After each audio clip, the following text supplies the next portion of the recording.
Good morning. It's Wednesday, March the 24th, and this is the heart of the matter. If I wanted to do whatever I wanted without fear of being corrected or condemned or called out, I would memorize one verse from the New Testament. If I wanted to sin without criticism from the people around me, I'd memorize one verse from the New Testament. If I wanted a ready-made response for anyone who might question my lifestyle, I'd memorize one verse from the New Testament. And that one verse is from Jesus' most famous sermon, the Sermon on the Mount.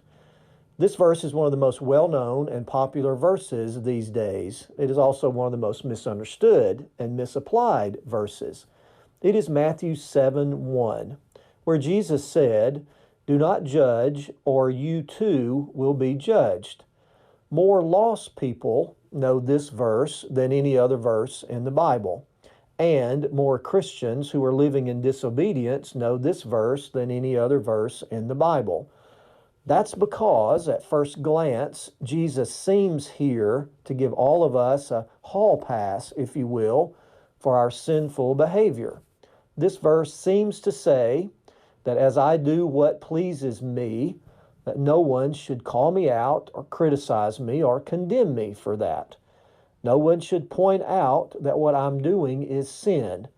And if they dare to question my sinful behavior, all I need to do is quote this verse. Well, Jesus said, "Do not judge, or you too will be judged." And that seems to let us off the hook. So we should have this response ready at all times. How dare you judge me? Don't you know what Jesus said? But is that what Jesus is really saying here? Are we to ignore sin? Are we to not tell someone that what they're doing is spiritually destructive? Are we supposed to sit idly by and watch a friend or loved one destroy their life with willful sin? Do we take everything at face value and never discern what is true and what is false? That seems to be a recipe for spiritual disaster. Well, here's the truth about what Jesus is saying here.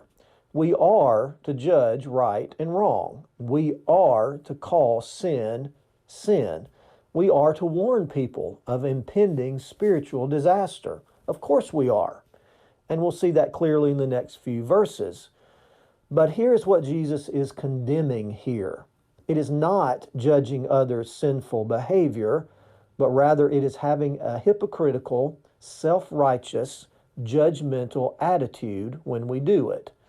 There is a huge, huge difference between graciously and lovingly judging someone's sin and having a hateful, unmerciful, judgmental attitude.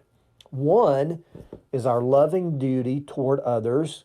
The other is exactly what Jesus is talking about here when he said, "Don't judge." Don't have a judgmental attitude. Don't be hypocritical. Don't be ungracious and unloving.